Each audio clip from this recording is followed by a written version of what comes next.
Критиковала твой макияж.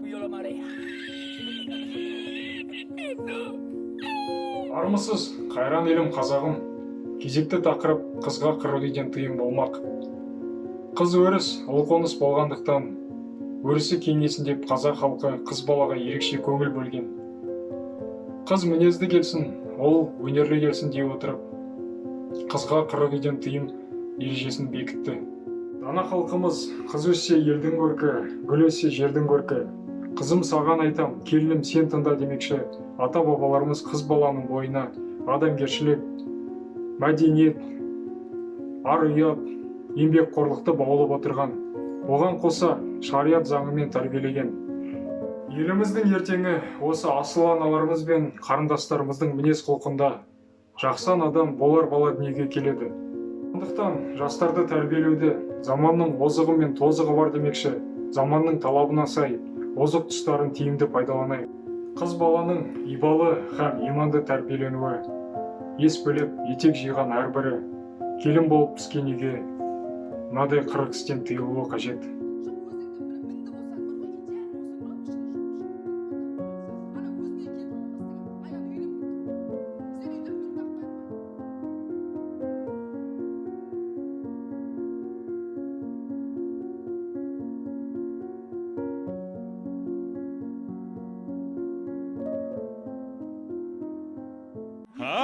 Неткен ғажап.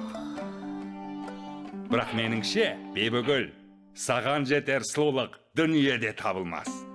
Бұдан былай Бибігүл еш өтірік айтпайтын болыпты. Қызым-ау, мынаны тоқыған сен бе? Әрине мен. Анда-санда болып қалады енді.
Мынаған су құймапсың ғой.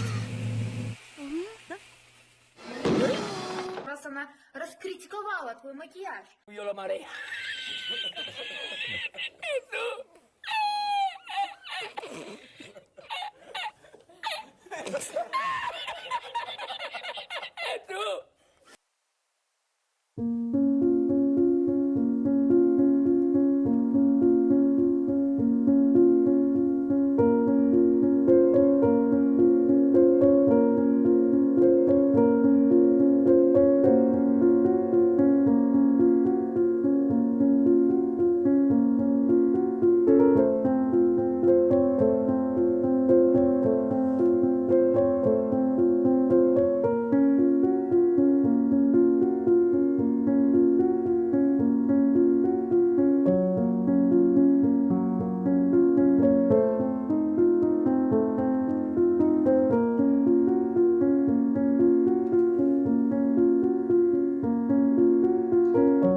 қорытындылай келе ер жігіттерге айтарым, апа қарындас, аналарымызды құрметтеп мәпелейік.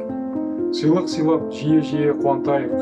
Себебі қыз жат жұрттық болғандықтан, оларды болашақта не күтіп тұрғаны жалғыз жаратушыға ғана мәлім. Осы айтылған маржан сөздерді бойына сіңірген қыз бала екі дүниенің бақытына бөленері анық.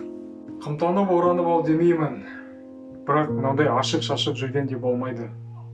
Басына орамал тартқан қыздың сұлулығы екі еселене түседі, және әр жігіт өзіне осындай жар іздейді. Бейне материал ұнаған болса, лайк басып пікір қалдырыңыз.